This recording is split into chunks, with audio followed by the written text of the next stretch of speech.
বন্ধুরা, আজকের গল্পটা অন্যরকম হতে শুরু করেছে, তাই পুরো গল্পটি শোনার অনুরোধ রইল।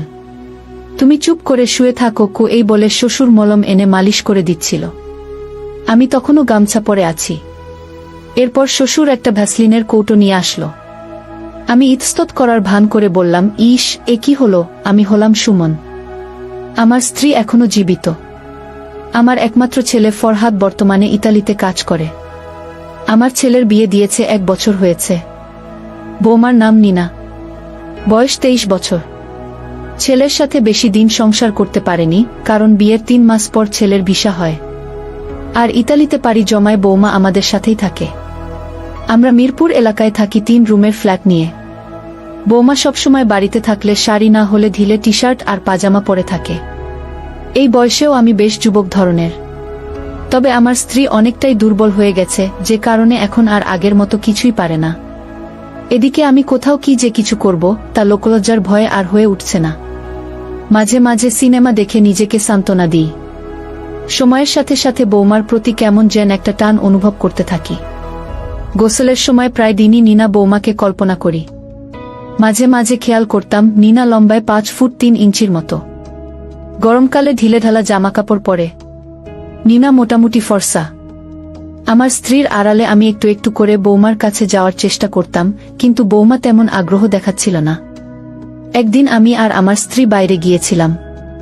বাড়ির নিচে এসে স্ত্রীকে বললাম, তুমি নিচে থাকো, আমি বাজারের ব্যাগটা তুলে দিয়ে আসছি গো। আমি তাড়াতাড়ি বাজার নিয়ে উপরে উঠলাম।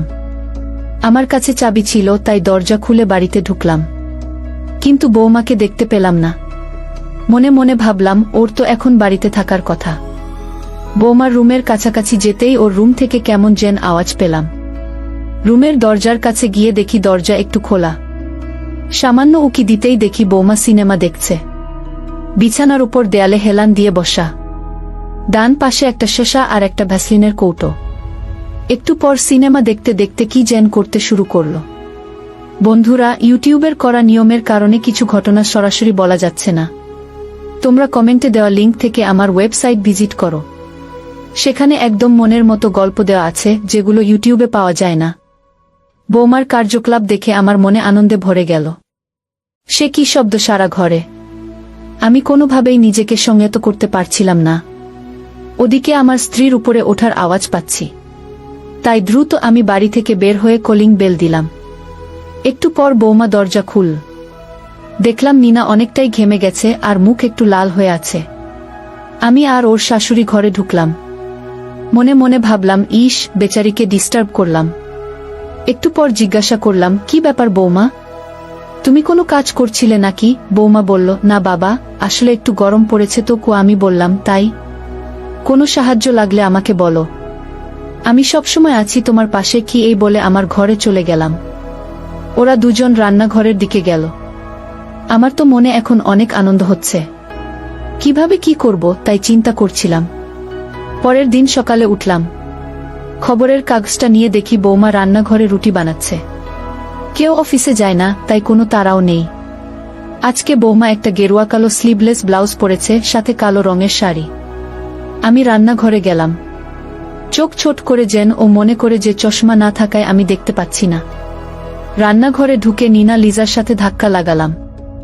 ও হচকিয়ে পিছে তাকালো। আমি বললাম, রোকসানা, কি করছো তুমি? বৌমা কোনমতে ঘুরে বলল, বাবা, আমি নীনা, এই তো রুটি বানাই। মা এখনো ঘুমাচ্ছেন খো। আমি বললাম, ও আচ্ছা, আমি ভাবলাম তোমার শাশুড়ি। আমার চশমাটা কোথায় আছে, একটু এনে দাও তো বৌমা গু। বৌমা বলল, চশমা তো আপনার গলায় ঝোলানো বাবা গু। আমি বললাম, হায় রে, কে দেখেছে? আর আমি সব জায়গায় খুঁজছি। চশমাটা পরে রান্নাঘর থেকে লিভিং রুমে টিভি ছেড়ে দিলাম আর বৌমার কথা ভাবছি। নিজের মধ্যে কেমন যেন অনুভূতি কাজ করছিল। গোসল করার সময় বৌমার কথা কল্পনা করে কিছু স্যাম্পল ফেললাম। গোসল সেরে বের হয়ে একটা পরিকল্পনা মাথায় এলো।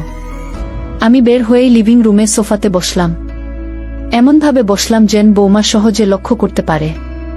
একটু পর লিভিং রুমে এসে খেয়াল করল, কিন্তু না দেখার ভান করে চলে গেল। বিষয়টা আমার বেশ ভালো লাগছিল। একটু পর বৌমা বাথরুমে কাপড় ধুতে গেল।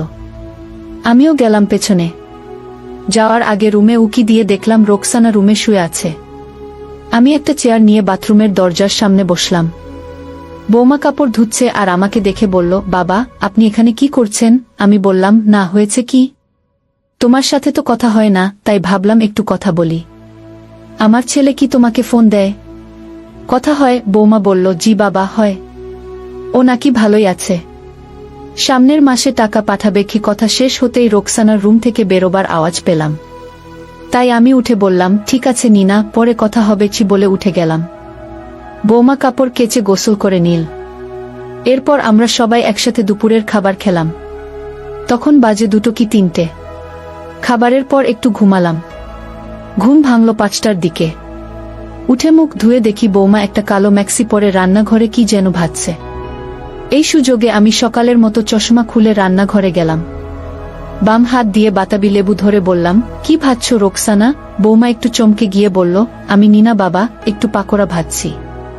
শাশুড়ি মা রুমে আছে খু। আমি বললাম, ও আচ্ছা সরি, আসলে চশমা ছাড়া কিছুই বুঝতে পারি না এই বলে আমি চলে এলাম রুমে।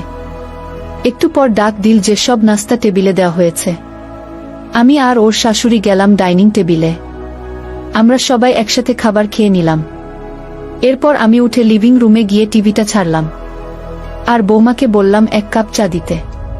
কিছুক্ষণ পর বৌমা চা নিয়ে আসলো। ভাবলাম এইবার আর আড়ালে রাখা যাবে না, সরাসরি দেখাতে হবে। নিনা যখনই চা দিতে এলো তখন ফ্যানের বাতাসে লুঙ্গি উড়ছিল।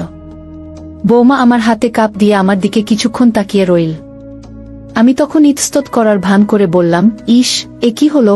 এমন পরিস্থিতিতে বৌমা একটু অস্বস্তিতে পড়ে গেল আর দ্রুত সেখান থেকে চলে গেল। একটু পর রান্নাঘরের দরজার পাশে দাঁড়িয়ে আমার দিকে উকি দিল আর একটা মুচকি হাসি দিয়ে চলে গেল। আমিও একটু অবাক হলাম ওর কাজ দেখে। মনে হলো সবুজ সংকেত পেয়েছি। পরের দিন সকালে উঠে দেখি ঘড়িতে 8:30 বাজছে। তাড়াতাড়ি মুখ ধুয়ে পেপার এনে রান্নাঘরের দিকে গেলাম। দেখলাম বৌমা কালকের শাড়ি ব্লাউজ পরে আছে। আমি সোজা রান্নাঘরে ঢুকে বললাম, বৌমা কি করছো? ও ঘুরে আঁচল দিয়ে মুখের ঘাম মুছতে মুছতে বলল, বাবা সকালের নাস্তা বানাচ্ছি। এই বলে নিচের দিকে এক পলক তাকিয়ে একটা হাসি দিয়ে বলল, মা ওঠেনি বাবা গু। আমি বললাম, আমিও না, এখনো ওঠেনি, তুমি চাইলে উঠাতে পারো। বৌমা বলল, মানে? আমি বললাম, না কিছু না, আমাকে 1 কাপ চা করে দেবে। আমি লিভিং রুমে বসছি, তুমি চা নিয়ে এসো বলে লিভিং রুমে গিয়ে টিভিটা হালকা শব্দ দিয়ে খবর চালু করলাম। গতদিনের মতো আজকেও একটি ঘটনা ঘটালাম। মনে হচ্ছে ধীরে ধীরে কাজ হবে। নাস্তা শেষ করে আমি উঠে রুমে গিয়ে টিভিটা চালালাম। হঠাৎ নিনার শাশুড়ি এসে বলল, বাজারে তো কিছুই নেই, একটু গিয়ে নিয়ে এসো। আমি ব্যাগটা নিয়ে নিচে নামলাম। রাস্তায় এক বয়স্ক রিকশাওয়ালা দাঁড়িয়েছিল। চেহারায় শান্ত একটা ভাব। বয়স হবে 40-45 মতো। নাম বলো জসিম। ওই রিকশায় চড়ে বাজারে চলে গেলাম। বাজার করতে করতে সময় লেগে গেল 1.5 ঘন্টার মতো। সব কেনাকাটা করে বাড়ি ফিরলাম। উপরে উঠে কলিং বেল দিলাম। বৌমা দরজা খুলে দিল। একটু ক্লান্ত দেখাচ্ছিল ওকে। আমি ঢুকতে ঢুকতে বললাম, তোমার শাশুড়ি কই? ও হেসে বলল, পাশের বাড়িতে গেছে। আমি বাজারের ব্যাগ রান্নাঘরে রেখে বসে পড়লাম মেঝেতে। বৌমা উবু হয়ে বসে ব্যাগ খুলে একে একে সব বাজার বের করছে। আমি চুপচাপ তাকিয়ে দেখছিলাম। এমন সময় গাছের ডাবের দিকে খেয়াল করলাম। দারুণ সুস্বাদু হবে। বৌমা বলল, বাবা আপনি বসেন, আমি পানি এনে দিচ্ছি। আমি মৃদু হেসে বললাম, এখন খাবো না বৌমা। ও কিছু না বলে নিচু হয়ে আবার বাজার গোছাতে লাগল। আমি নীরব হয়ে শুধু তাকিয়েছিলাম। ঠিক তখনই বাইরে থেকে দরজায় শব্দ হলো। রোকসানা ফিরেছে। আমি একটু অপ্রস্তুত হয়ে চেয়ার টেনে উঠে দাঁড়ালাম। বৌমা তাড়াতাড়ি সব ঠিক করে নিয়ে স্বাভাবিক হয়ে গেল, যেন কিছুই হয়নি। রোকসানা এসে বলল, আজকেও বান্ধবীদের বাড়িতে ঘুরতে যাবে। আমি ভাবলাম, আরে ব্যাস, এই তো নিখুঁত সুযোগ। দুপুরের দিকে রোকসানা বেরোল। আমি লিভিং রুমে বসে টিভি দেখছি। ওদিকে বৌমা বলল, আমি বাথরুমে গোসল করতে যাচ্ছি। গোসল করতে করতে পা স্লিপ করে আমি পড়ে গেলাম।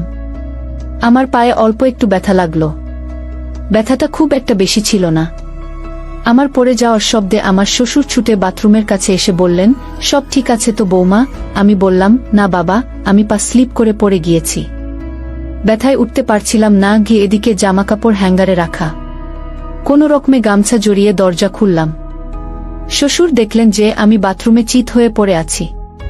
উনি তাড়াতাড়ি এসে আমাকে তুলে আস্তে আস্তে আমার ঘরে নিয়ে গেলেন। যাওয়ার সময় লক্ষ্য করছিলাম গামছা অগোছালো হয়ে আছে, আর শ্বশুর বারবার চোখে আমার দিকে তাকাচ্ছে। ঘরে নিয়ে যাওয়ার পর জিজ্ঞেস করলেন কোথায় ব্যথা লেগেছে। আমি বললাম আমার খুব একটা লাগেনি, আর আমি এখন ঠিক আছি। উনি আবার জিজ্ঞেস করলেন। আমি খানিকক্ষণ চুপ থাকার পর বললাম, বাবা, আমার পা আর কোমরে ব্যথা লেগেছে। আমার কথা শুনে শ্বশুর বলল, দাঁড়, তোমার প্রাথমিক চিকিৎসা করাতে হবে। আমি মলম দিয়ে দিচ্ছি, তাতে ব্যথা কমে যাবে। তুমি চুপ করে শুয়ে থাকো। এই বলে শ্বশুর মলম এনে মালিশ করে দিচ্ছিল। আমি তখনও গামছা পরে আছি। শ্বশুর আস্তে আস্তে চিকিৎসা শুরু করল। আমি শুধু বলছিলাম, ইস, ব্যথা লাগছে, আস্তে চিকিৎসা করুন বাবা। এরপর শ্বশুর একটা ভ্যাসলিনের কৌটো নিয়ে আসলো। তারপর আবার চিকিৎসা শুরু করল। ঘণ্টাখানেক পর আমার একটু সুস্থ লাগছিল। শ্বশুর বলল, আমার ছেলে বাড়িতে থাকলে তোমার এত কষ্ট হতো না, তবে আমার ছেলের পরিবর্তে আমি তোমার কষ্ট দূর করে দিচ্ছি। কিছুক্ষণ পর শ্বশুর আমাকে আশীর্বাদ করলেন আর সব শেষে প্রসাদ দিলেন। আমি বললাম, আপনার তুলনা হয় না শ্বশুর আব্বা, আপনি আরেকটা কাজ করে দিন, ওই আলমারি থেকে আমাকে একটা ম্যাক্সি নামিয়ে দিন। সেই কখন থেকে গামছা পরে আছি শ্বশুর একটা ম্যাক্সি দিয়ে নিজের ঘরে চলে গেল, আর আমি ফ্রেশ হয়ে বিশ্রাম নিলাম। সন্ধ্যার আগে শাশুড়ি মা এলো। আমার রুমে এসে বলল, তোমার জামাই মানে আমার ছেলে কিছু টাকা আর একটা ফোন পাঠাইছে বারদায় এক লোকের কাছে, তুমি গিয়ে নিয়ে এসো। আমি অবাক হয়ে বললাম, একটু পরে তো সন্ধ্যা গেলে যাবে। এমন সময় শ্বশুর আমার ঘরে এসে বলল, আমি যাব ওর সাথে। তাহলে তো সমস্যা হবে না। কথাটা শুনে আমি মুচকি হাসি দিলাম। আবার মনে হলো বুড়ো কিছু মতলব পাকাচ্ছে। আমি একটু তাড়াহুড়ো করে তৈরি হলাম, সাদা হাতাকাটা ব্লাউজ, গোলাপি শাড়ি, চুল বাঁধা। আমি আর শ্বশুর নিচে এসে দেখি জসিম কাকা রিকশা নিয়ে দাঁড়িয়ে আছে। ওদিকে আকাশটাও কেমন মেঘ মেঘ করছে। বৃষ্টি নামার আগে আমরা বেরিয়ে পড়লাম। বারদায় পৌঁছাতে বেশিক্ষণ লাগলো না। যার কাছ থেকে জিনিস নেওয়ার ছিল খুব ভদ্র মানুষ, ফোনটা দিয়ে দিলেন। এরপর এটিএম থেকে টাকা তুলে আবার রওনা দিলাম। সব কাজ শেষ করতে প্রায় 1 ঘন্টা লেগে গেল। রিকশায় উঠে পড়তেই টিপটিপ করে বৃষ্টি নামল। আমার মন কেমন যেন অস্থির হয়ে আসছিল। একে বৃষ্টি, তার উপরে এই দিকের রাস্তাটাও বেশি ভালো না, একদম ভাঙাচোরা রাস্তা। বৃষ্টির পানির কারণে রাস্তার খানাখন্দ বোঝা যাচ্ছে না। আচমকা রিকশা এক জায়গায় গড়াতে যেতেই আমরা দুজনেই একটু কেঁপে উঠলাম রিকশার ঝাঁকিতে। শ্বশুর সুযোগ বুঝে বলল, তুমি শক্ত করে ধরো। আমি গাছের ডাব ধরে রাখি। বৌমা বলল, ইস বাবা, কি করছেন?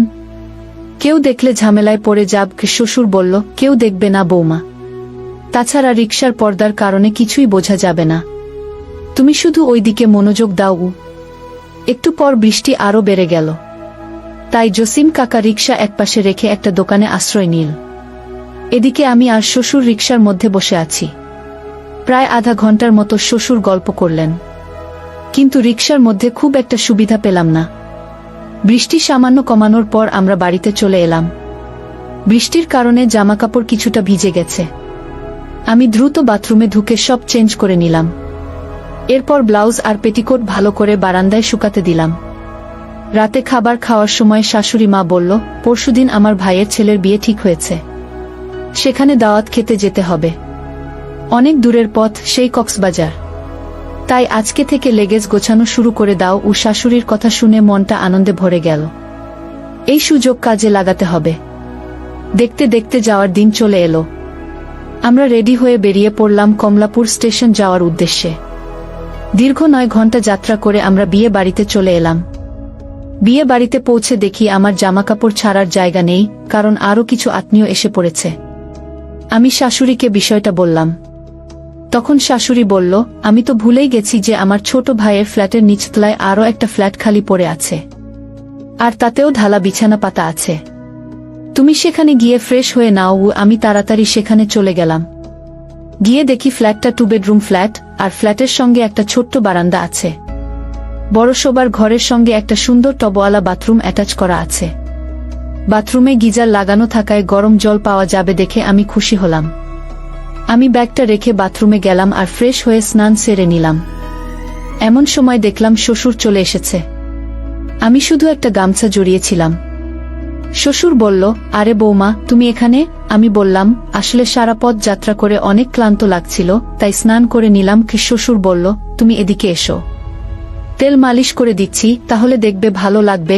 আমি বললাম, হ্যাঁ বাবা, তাই করুন। কি শ্বশুর বলল, আগে এখানে উবু হয়ে বসো, আমি তেল নিয়ে আসি। কিছুক্ষণ পর শ্বশুর আমার সেবা করতে শুরু করল। ফ্ল্যাট নিস্তব্ধ থাকায় কেমন যেন হাততালির শব্দ শোনা যাচ্ছে। শ্বশুর বলল, একটু অপেক্ষা করো, আমি টিভিতে গান ছেড়ে দিচ্ছি, তাহলে শব্দ বোঝা যাবে না। ঘণ্টাখানেক আশীর্বাদের পর শ্বশুর আমাকে প্রসাদ খেতে দিলেন আর বললেন, তোমার মঙ্গল হোক। বিয়ে বাড়ির শুরুটা বেশ ভালোই হলো। শ্বশুর বলল, যতদিন না আমার ছেলে বাড়িতে আসছে ততদিন যে কোনো কিছু লাগলে আমাকে জানাবে, আমি সেবা নিয়ে তোমার যত্ন করব। আমি বললাম, আপনি এখন আমার শেষ ভরসা। আজ এ পর্যন্তই। আর হ্যাঁ বন্ধুরা, আগামীকাল আবারও ফিরছি তোমাদের মাঝে নতুন গল্প নিয়ে। ততক্ষণে সবাই তোমরা ভালো থাকবে, নিজের স্বাস্থ্যের যত্ন নেবে, তোমার পরিবারের খেয়াল রাখবে। আল্লাহ হাফেজ।